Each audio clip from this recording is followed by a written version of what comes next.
Don't talk about the past, Dad. The words landed harder than a slammed door. We were sitting at her long oak dining table, the plates still steaming, my grandson beside me, with that curious sparkle in his eyes. I had been halfway through answering his question, a simple, innocent question, when my daughter's voice cut across mine like a blade. The sound of it was sharp, too sharp for a family meal, and it carried something far heavier than just annoyance. I froze, my fork suspended in midair, the half-formed sentence dying on my tongue. Across from me, my grandson Jake blinked, confused, his small hands still resting on the table. "Why not?" he asked, looking from his mother to me, his tone pure, without suspicion. My daughter didn't look at me when she answered him. Her eyes were fixed on her plate, her voice controlled but tight. "It's not something we talk about." I felt the air in the room shift, that subtle, invisible tightening that happens when truth and discomfort share the same space. The other conversations around the table, light chatter from her husband, the clinking of cutlery, faded into silence. All at once it was just the three of us in a tense triangle, the hum of the chandelier overhead loud in the quiet. I tried to smile at Jake, to keep the moment light, but inside my chest there was a heaviness I couldn't push down. That question, "What did you do for a living?" should have been simple to answer. I should have been able to tell him about the long days, the sacrifices, the things I built and the people I helped. Instead, I was watching my own daughter shut the door on my life before it could even be opened. Memories stirred in the back of my mind. Flashes of a time when she had been the one who asked me questions, her voice small and eager, her eyes trusting. Back then, there had been no shame in my answers, no reason to hide. But now she wanted silence. I picked up my glass of water, more to steady my hands than because I was thirsty. My gaze drifted to the family photographs on the wall behind her, smiling faces frozen in moments that looked warm and perfect. Yet behind those frames was a story she clearly didn't want told, a story that, in her mind, was better buried than remembered. I didn't say another word about it that night, not because I had nothing to say, but because I understood the message. She wasn't asking me to change the subject. She was telling me to erase an entire part of myself. And as Jake's curious eyes lingered on me, I realized this wasn't just about the past. It was about the truth, and how far my own daughter was willing to go to keep it from ever reaching him. Friends, let me pause for just a moment. Tell me in the comments, where are you listening to this story from? Has anything like this ever happened in your life?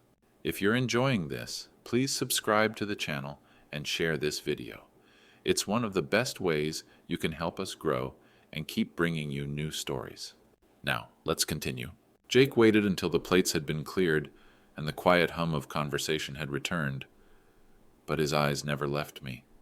He was only 10, still in that space between innocence and the first sharp edges of the world, and there was something disarming about the way he looked at me, like he didn't yet know that some questions are considered dangerous. "Grandpa," he said finally, his voice breaking through the clatter of cutlery in the kitchen, "what did you do for a living?" The words caught in my chest. I hadn't expected him to ask again, not after the way his mother had silenced me earlier. For a moment, I felt the warmth of pride rising, the instinct to smile, to tell him the truth, to let him see the man I had been before the years bent my shoulders. But almost instantly that warmth was chased by something colder. The memory of his mother's warning sat heavy in the air between us, invisible but unyielding. I could see her in the corner of my eye, her hands busy stacking plates, but her ears tuned to every syllable I might speak. It wasn't just what I would say that mattered.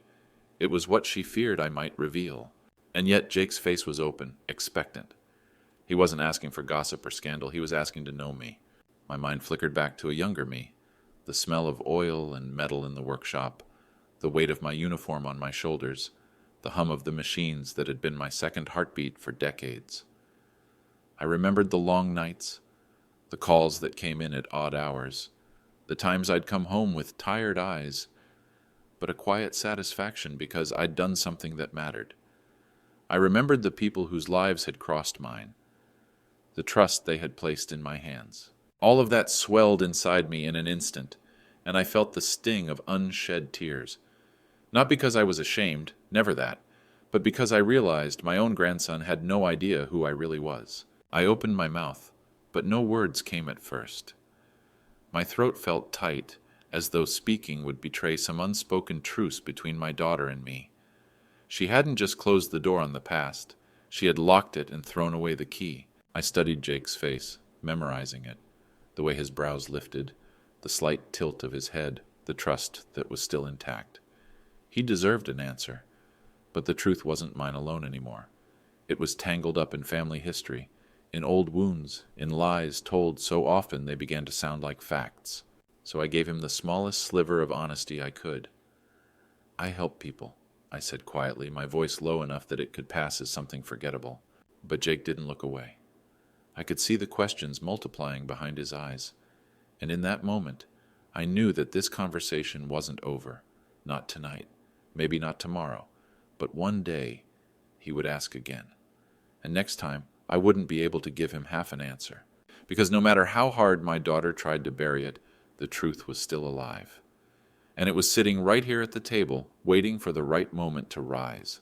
That night, long after the dinner plates had been washed and stacked away, I sat in the guest room, staring at the dark ceiling, the glow of the street lamp slicing through the curtains. Jake's question kept echoing in my mind, refusing to fade, and with it came the flood of memories I'd been keeping locked away for years. I saw myself as a young man again, standing tall in my uniform, the crisp fabric carrying the faint scent of starch and machine oil. Back then, my days began before the sun rose and ended long after it disappeared. The work was relentless, hours on my feet, hands raw, mind sharp with the kind of focus that comes when mistakes aren't just costly, they're deadly. I'd been proud of that life, not because it was easy, but because it meant something. I remembered the people, my crew, my brothers in the field. We had a bond forged in pressure and sweat, in nights when the rain soaked us through, but we kept going because stopping meant failure. We trusted each other with our lives, and that trust was worth more than any paycheck. And then there were the moments that made it all worth it. The faces of strangers whose hands I shook after a job well done, the quiet gratitude in their eyes. I carried those faces with me, each one a reminder that my work had purpose. But even as the pride swelled in my chest at those memories, another image pushed its way in, the one I could never shake, no matter how much I wished to. The day everything unraveled, it had started like any other morning, a routine assignment, nothing unusual. But somewhere between the first call and the last, something went wrong. Not a small mistake, not the kind you can smooth over with apologies, but a chain of events that ended with lives changed forever. I'd followed orders, done what I was trained to do, but in the aftermath, the narrative shifted, fingers pointed, whispers spread. And when the dust settled, it wasn't the people in charge who took the fall. It was me. I can still hear the silence in the room when they told me I'd be stepping down. Not because they truly believed I was to blame, but because it was cleaner this way. One name in the papers, one story for the public, and the rest of them could move on untouched. I walked out that day with my head high, but inside something broke. That moment cast a shadow over everything I'd built. It didn't matter that I had years of service, commendations, and the respect of my peers. The official story was the one that stuck. And my daughter, my own daughter, grew up hearing that story. Now, lying in that quiet room, I understood why she wanted me silent at her table. To her, the past wasn't a tapestry of good and bad, of victories and mistakes. It was a stain she didn't want on her family's dinner plates. But Jake's face wouldn't leave my mind. He didn't know the whole truth yet, and one day he would. I remember the exact day the thread between us began to fray, though at the time I didn't realize it would unravel completely. She was 21, fresh out of college, her car packed with boxes and bags as she prepared to move into her first apartment. I had helped her carry every load down the narrow stairwell, even as my back protested with every step. When we finished, I handed her a set of tools I'd kept since I was her age, telling her she might need them one day. She smiled, but there was something in that smile I couldn't read. A distance, a guardedness. Back then, we still spoke regularly. She'd call to ask about insurance, about recipes, about how to unclog a sink. But slowly the calls grew shorter. The pauses between them stretched longer. I told myself it was just life. People grow busy, independence takes root. Still, every time the phone stayed silent, a quiet unease settled in. The first real crack came when a former colleague of mine made the news. It was a small story buried in the middle pages of the paper, but it touched on the same event that had ended my career. I could feel the old weight return, that familiar ache in my chest. But what caught me off guard wasn't the article. It was my daughter's reaction. She called me out of the blue, her voice clipped, almost cold. "Was it really like they say?" she asked. I told her no. I told her the truth, the same truth I'd carried for years. She was quiet for a long time before saying, "Well, people think you let them down. And maybe you let me down too." Those words cut deeper than any headline ever could. This was my own flesh and blood. The little girl whose hand I used to hold crossing the street. The one I'd worked myself raw to provide for, telling me I had failed her. From that point on, the distance wasn't measured in miles or days. It was in the way she spoke to me. Measured, careful, polite, but stripped of warmth. She didn't ask about my life anymore. She never brought up the past unless it was to change the subject. And eventually I began to hear through others, friends, distant relatives, that she referred to me as someone who had let the family down. It was strange to be both alive and erased.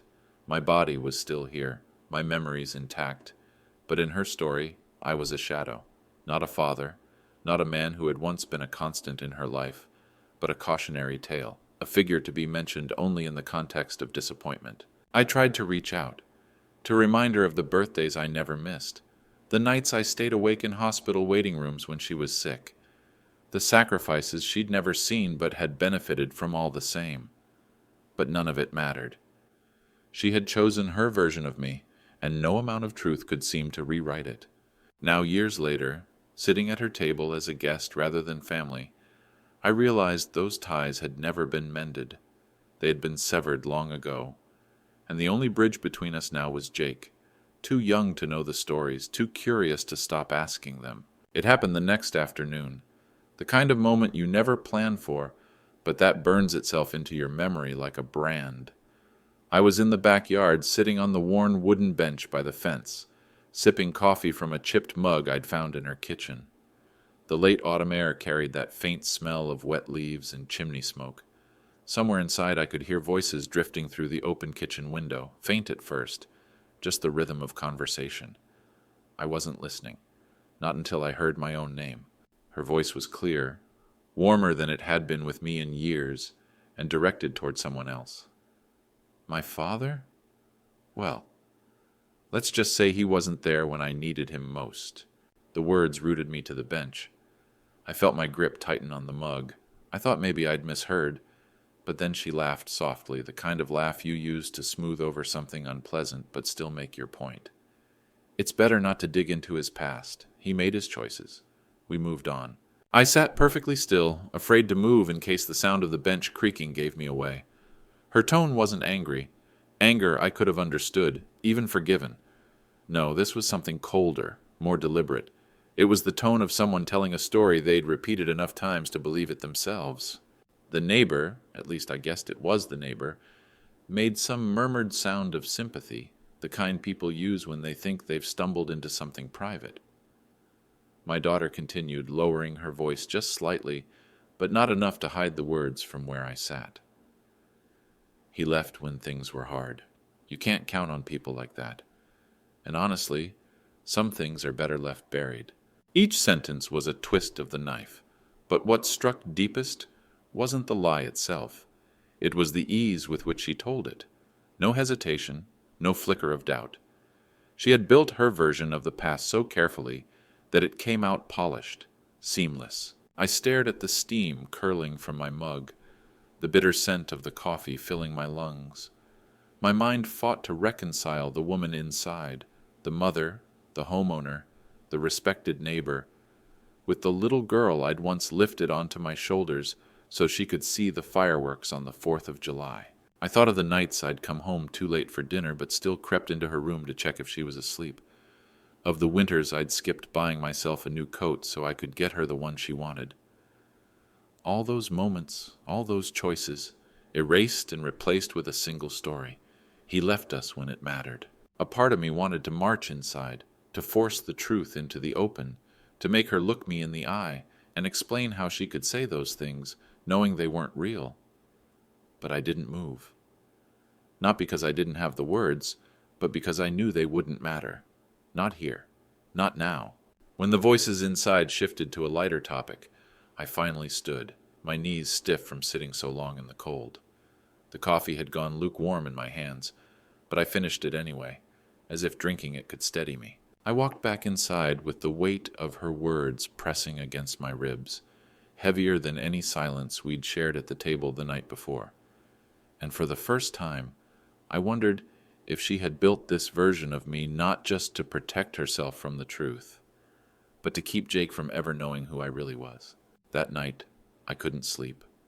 The house was quiet, except for the faint hum of the refrigerator down the hall and the occasional creak of the old floorboards settling. I lay there in the guest room, staring at the shadows on the ceiling, my mind replaying her words over and over. He left when things were hard. It's better not to dig into his past. But the truth, my truth, was not something I needed to dig into. It was alive in me.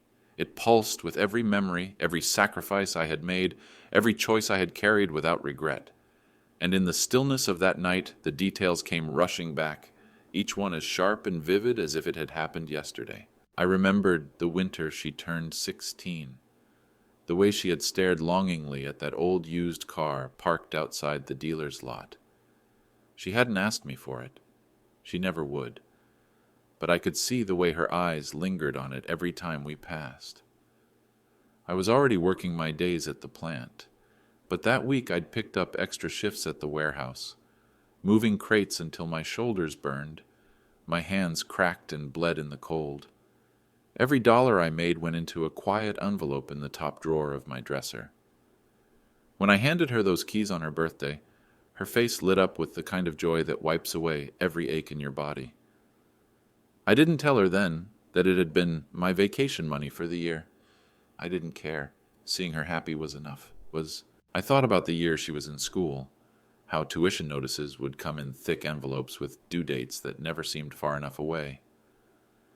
I took on a second job cleaning offices at night, scrubbing floors under flickering fluorescent lights while the city slept. I'd come home with aching knees and a stiff back, but every time I saw her grades, every time I got one of her excited phone calls about a paper she aced or a project she'd finished, I knew it was worth it. There were holidays I missed, not because I wanted to, but because overtime paid double and we needed the money. There were weekends when friends invited me fishing or to ball games, but I stayed behind to work because I wanted her to walk into class knowing she had everything she needed, textbooks, supplies, a roof over her head without the worry of rent hanging over us. I remembered sitting at the kitchen table, late into the night, the hum of the old heater in the corner, balancing bills on a yellow notepad, trying to stretch every dollar far enough so she could have not just what was necessary, but a little bit of what she wanted. These weren't heroic acts. They were just what a father does. But they were real. They were the truth. And to hear her now speak as if I had turned my back on her, it wasn't just a lie.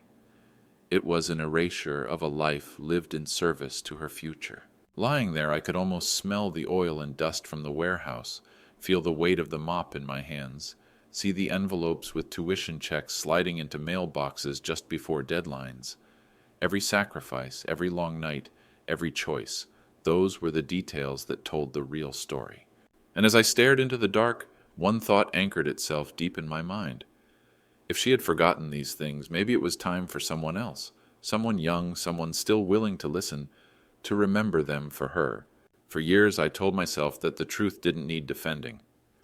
I believed that if you lived with integrity, if you stayed steady and kept your head high, the facts would eventually rise to the surface on their own. I thought people, especially family, would see through the noise, remember the moments that mattered, and understand. That belief became my shield. When the whispers began, I stayed silent.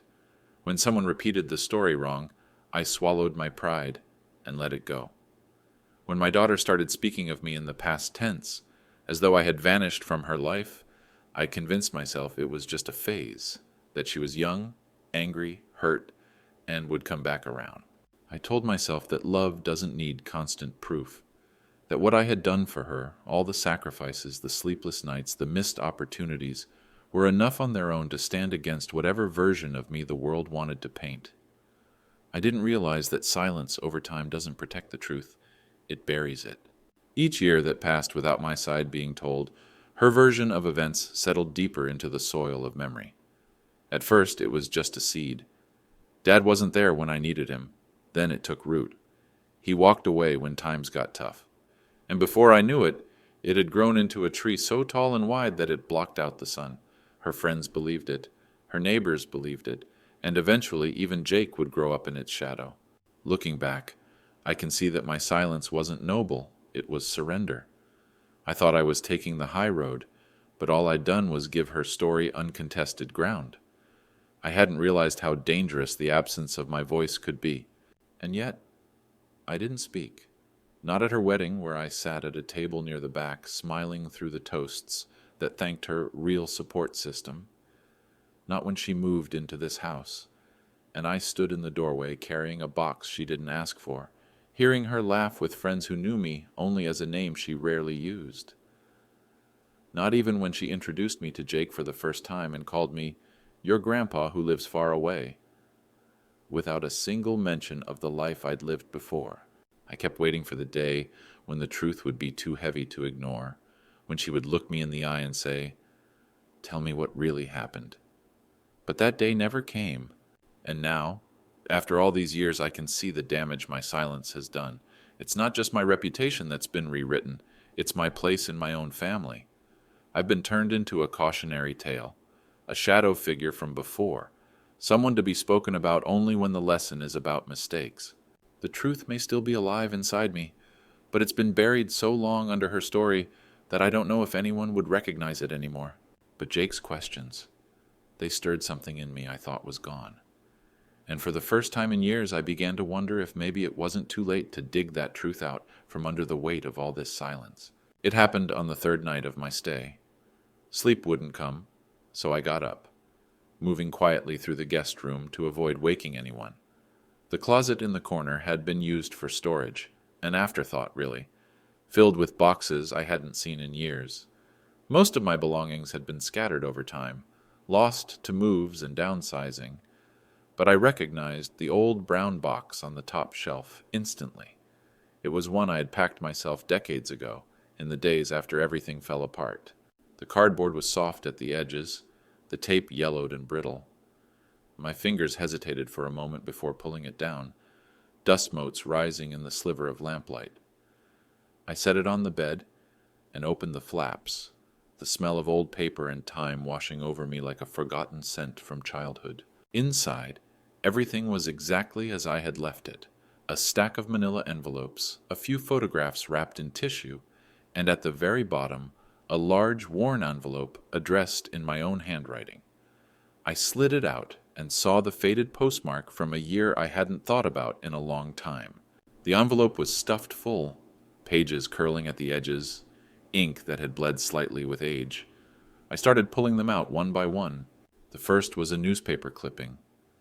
I remembered the day it was printed. There was my photograph, me in uniform standing beside my crew, all of us dirt-streaked and exhausted but alive. The headline told the story, a dangerous rescue, long hours, and the lives we'd managed to save. I could still feel the weight of that day in my bones. Next were letters, some typed, some handwritten. They came from people whose faces I could picture instantly. Former colleagues, old superiors, even strangers I'd helped without ever knowing their names until they found a way to track me down. One letter, on official letterhead, carried words I had almost forgotten. Your loyalty and commitment were instrumental in achieving the impossible that day. Your actions reflect the highest standard of our profession. Another came from a mother whose son I had pulled from a collapsed building. Her handwriting was shaky, as if she had been crying while writing. I don't know how to thank you for giving me back my child. My family owes you more than words can express. Each letter was a fragment of the truth, physical proof of the man I had been, of the work I had done, of the sacrifices that had meant something. They were my defense, though I had never used them as such. I had kept them not to fight accusations, but to remember. Then came the photographs, candid shots from the field, me laughing with my team after a long shift, shaking hands with the people we'd helped, standing with commendations I had never displayed on my walls. As I sat there on the bed, with these pieces of my past spread before me, I felt the years of silence pressing in.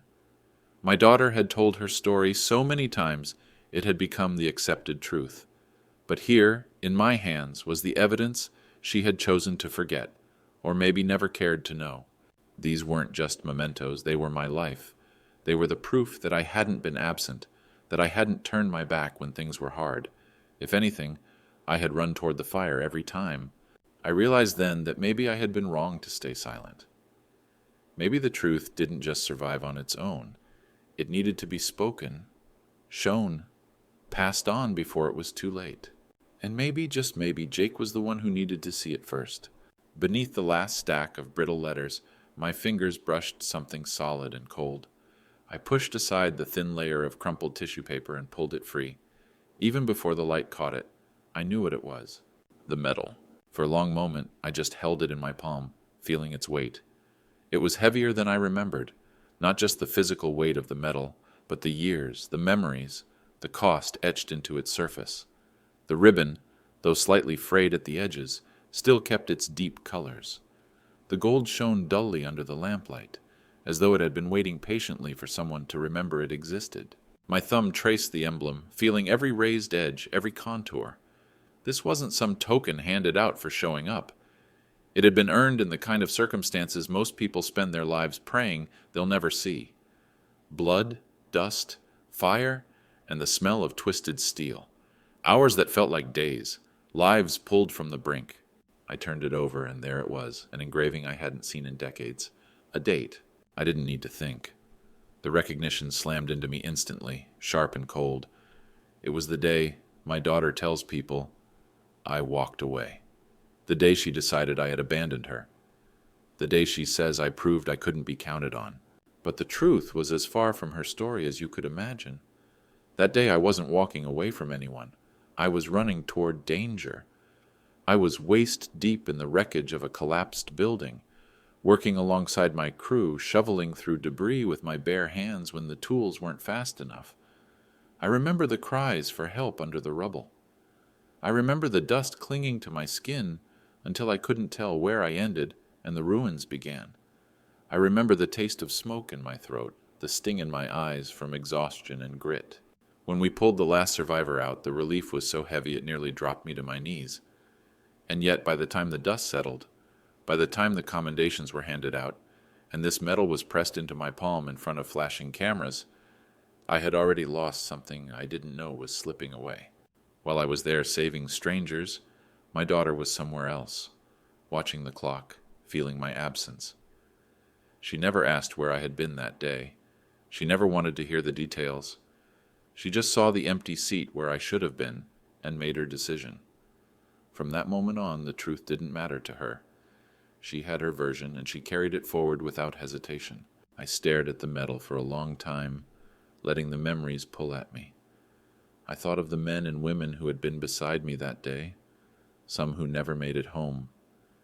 I thought of the letter I had received afterward from the mother of a young boy we'd rescued, her handwriting shaky from tears. You gave me my son back.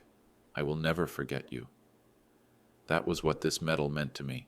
Not glory, not recognition, but proof that I had done the right thing when it mattered most. And yet, in my own daughter's eyes, it meant nothing. I felt the ribbon slip between my fingers, soft and worn.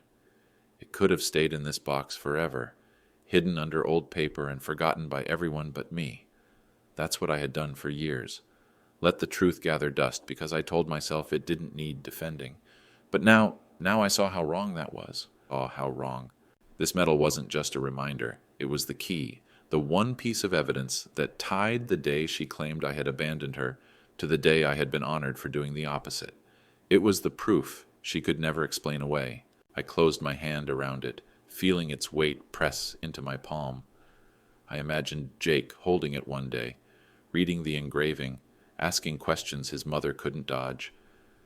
I imagined telling him the story, watching him see me, not the shadow his mother had painted, but the man I had really been. And for the first time in years, I didn't feel like burying it again.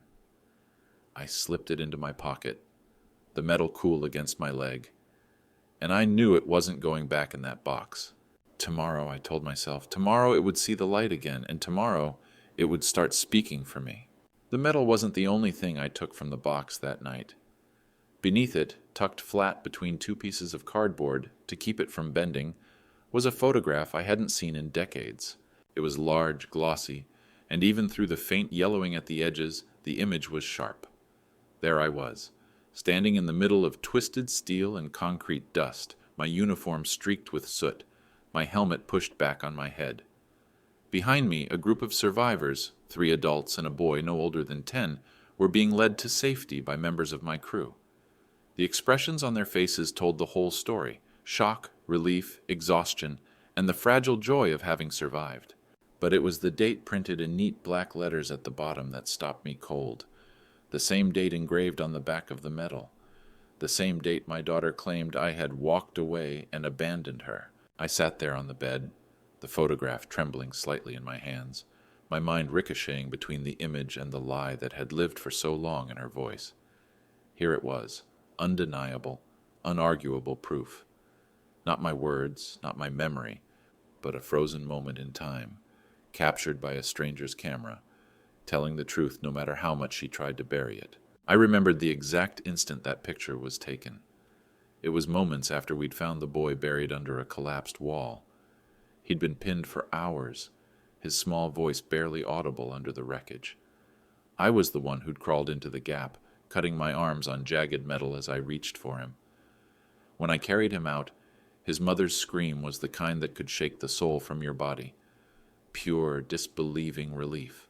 The photographer had been there, snapping away as the medics rushed in. I never cared about the cameras, but now I was grateful one had been there, because this was more than a picture. This was the truth in ink and light, unchangeable and permanent. The kind of truth you could put on a table and say, "This is where I was. This is who I was. This is what I was doing while you told the world I had left you." And yet, I felt no victory in holding it, only a deep, aching sadness. This wasn't the way I wanted my daughter to learn the truth. I didn't want it to be a weapon, but after years of silence, after years of her version being the only version, I knew this might be the only way to pierce the wall she'd built between us. I imagined showing it to Jake first. He wouldn't see politics or grudges in it, just a moment frozen in time, his grandfather in the middle of chaos, doing something that mattered. Maybe, through him, the truth could slip past the walls his mother had built. I slipped the photograph inside the same pocket as the medal, feeling the stiff paper press against my leg. Together, they were more powerful than any speech I could give. They were proof. They were my voice after years of silence. The house was still, the kind of stillness that makes you aware of every sound. The ticking of the old clock in the hallway, the faint groan of the wood in the cold night air. I lay back on the bed, my heart pounding with the thought that tomorrow I could finally break the years of quiet. But I also knew one thing with bone-deep certainty. Once I showed that picture, there would be no going back. The morning light was spilling in through the kitchen window, soft and golden, when I came in for coffee. My jacket, draped over the back of the chair from the night before, still held the weight of the medal and the photograph in its pocket. I poured myself a cup, steam curling up into my face, and turned just in time to see Jake wander in, his hair a mess from sleep, his eyes still half closed. He went straight to the table, reaching for a bowl of cereal, when his hand brushed against my jacket. Something metallic shifted inside. He froze, curiosity sharpening him awake. I watched as his small fingers slipped into the pocket and came back with the metal dangling from its ribbon. "What's this?" he asked, his voice light but eager. The gold caught the sunlight, glowing in his hands. He turned it over, reading the inscription, his brow furrowing. "This is yours, right, Grandpa?" Before I could answer, he spotted the photograph sticking out from under the edge of the fabric. He pulled it free and stared at it, his eyes widening. The image was large in his hands, the chaos of that day captured in every line and shadow. His gaze moved from the crushed building to the soot-streaked men to the figure in the center, me. "That's you," he said, not as a question, but as a statement of wonder. "Were you saving those people?" I felt something catch in my throat. He was looking at me the way a child looks at a hero in a storybook. Pure admiration, untouched by bitterness or second-hand grudges. I wanted to tell him everything. I wanted to explain what had happened that day, what it had cost, and why that medal and that picture mattered more than anything else in the box I'd found. But before the words could come, a voice cut through the air like a blade. "Jake?" My daughter was standing in the doorway, her eyes fixed not on him but on what he was holding. Her voice was calm, too calm, but her jaw was tight. "Put those back." Jake turned toward her, confusion in his eyes. "It's Grandpa's. I said put them back." There was a silence, heavy and brittle.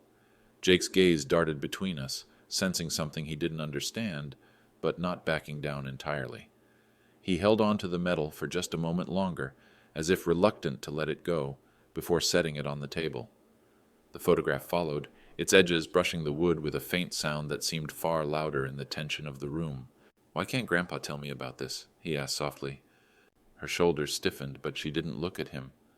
"Because it's not important." But Jake didn't believe her.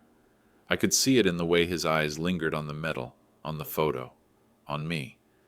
His curiosity wasn't dimming, it was growing, fed by the very attempt to shut it down. And in that moment, I understood something.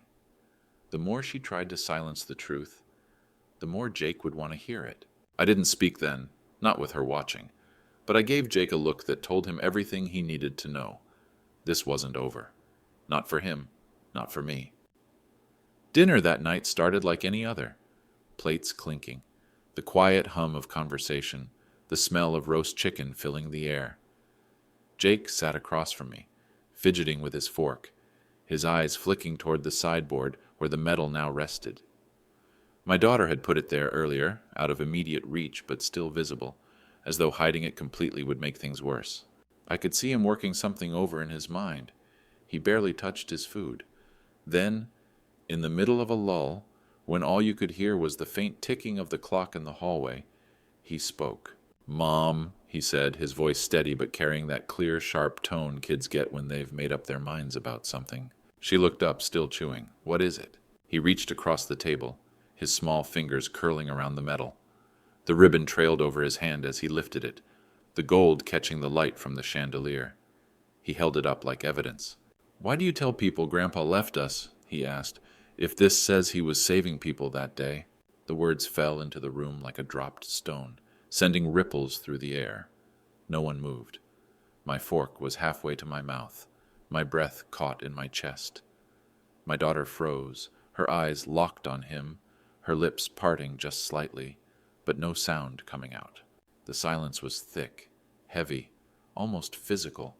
You could hear the faint creak of the house settling, the whisper of wind against the window, the distant hum of the refrigerator. Jake didn't look away. His gaze stayed fixed on her, unflinching, waiting for an answer that would make sense of what he had discovered. Her hand trembled as she set down her glass. "Jake, you don't understand." "No," he interrupted, his young voice cutting clean through hers. "I do. Grandpa was there. He was helping people. The picture shows it. The medal says it. You told me he left us, but he didn't. So, why?"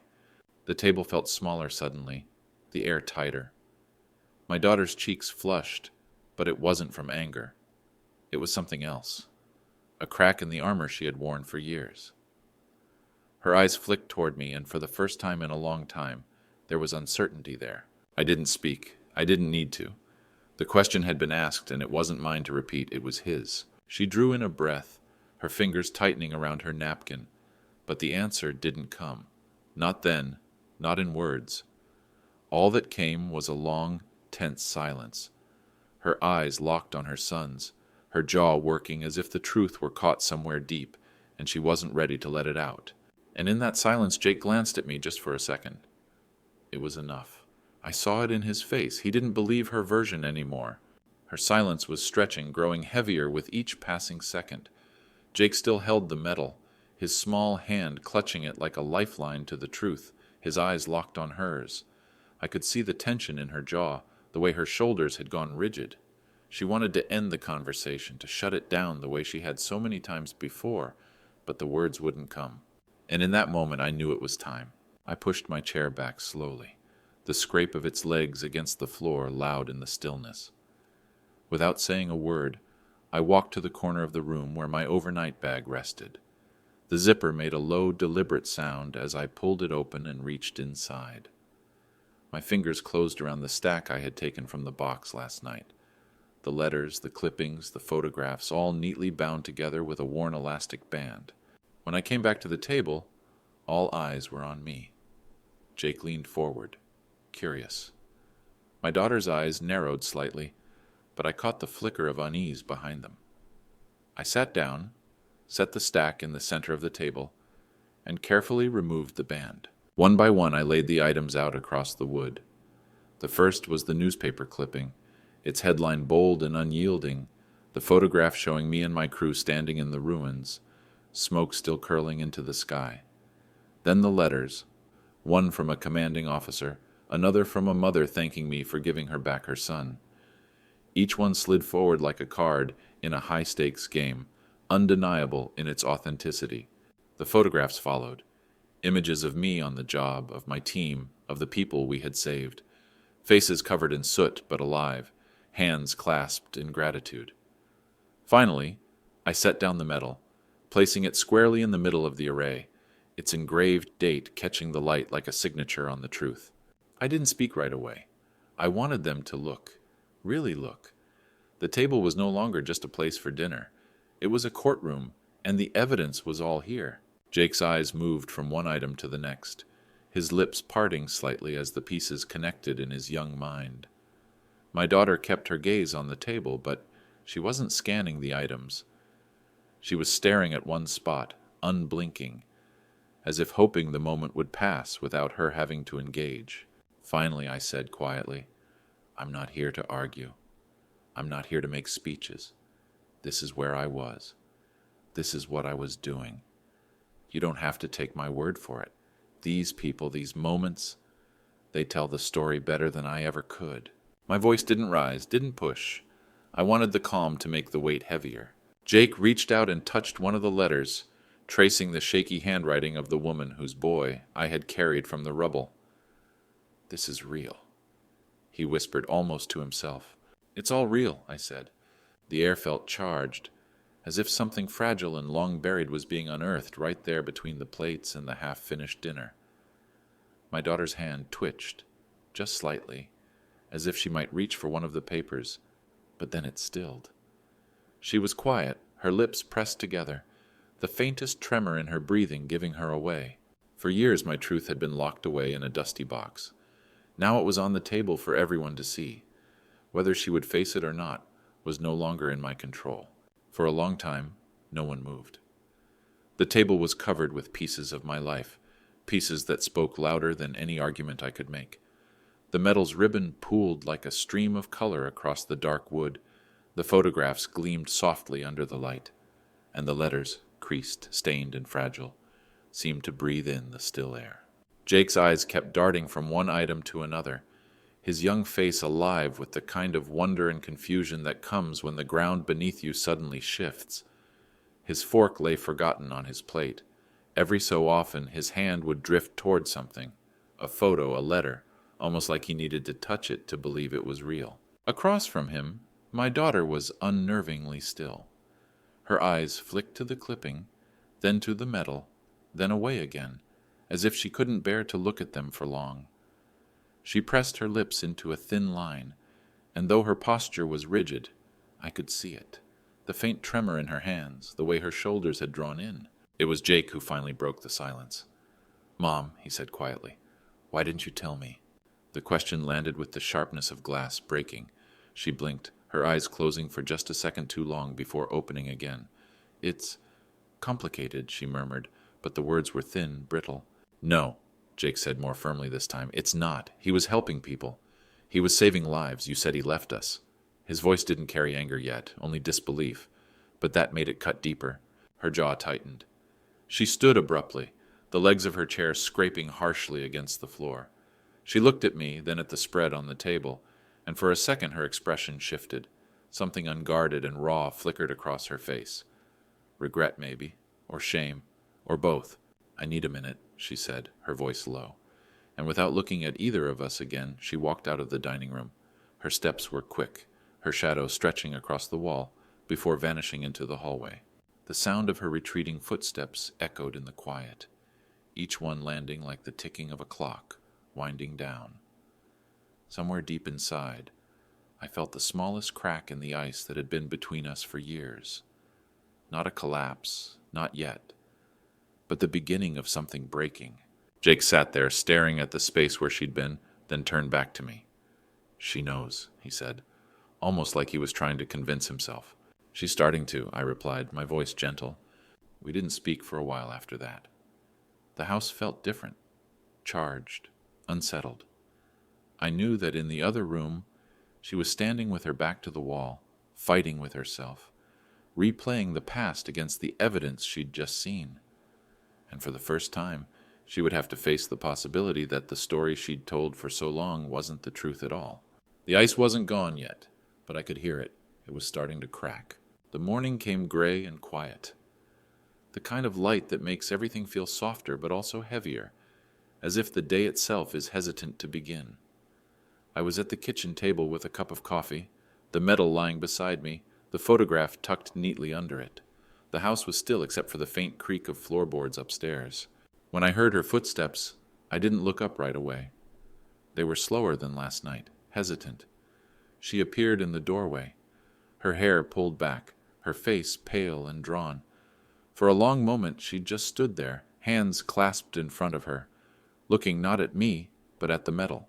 Jake came in right behind her, bright-eyed but cautious, sensing something was about to happen. He slid into the chair across from me, his gaze darting between us. My daughter moved closer, the air between us tense and fragile, like a bridge that had been rotting for years but was still standing, barely. She sat down. No preamble, no rehearsed speech. Her voice, when it came, was softer than I expected. Dad, I told a story for a long time. I told it because it was easier for me to live with than the truth. She swallowed hard, her eyes glistening just slightly. But last night, seeing everything... Her voice faltered, and she exhaled slowly, as if pushing out years of stubbornness. I was wrong, and I'm sorry. The words didn't come with fanfare or drama. They were quiet, almost fragile, but I knew how much weight they carried. My chest felt tight, not with triumph, but with the ache of knowing how many years had passed between the wound and this moment. Jake leaned forward, his young face open and certain. So he didn't leave us? He asked. She shook her head, her eyes locking with his. No, sweetheart, he didn't. The boy's gaze swung back to me, and I saw something change there. Something pure and unguarded. Respect. Admiration. A belief that had been planted last night and was now firmly rooted. It wasn't just that he believed me, it was that he knew. The truth had moved from paper and photographs into his heart. I nodded at him, and for a brief moment it felt like a victory, not loud, not sweeping, quiet, solid. But as I sat there, the medal catching the pale morning light, I knew there was no rewinding the clock. The years I'd spent in silence, letting the lie take root, were gone. The missed birthdays, the empty holidays, the long aching stretches of distance. They couldn't be rebuilt from an apology, no matter how genuine. Still, one heart now knew the truth. One set of eyes saw me clearly, and maybe, just maybe, that was enough to carry forward. I reached over and slid the medal toward Jake. Keep it for me, I said quietly. His fingers closed around it, and the weight of it seemed to settle into him, grounding him in a story that was his now, too. My daughter sat in silence, her gaze low, her apology still hanging in the air. We weren't fixed. We might never be what we once were, but the ice had cracked, and some part of the river was flowing again. As Jake turned the medal over in his hands, the ribbon slipping between his fingers, I realized this was my victory. Not the public kind, not the kind anyone would cheer for, but the kind that mattered. A quiet victory in the heart of someone who would remember, and that I thought was enough.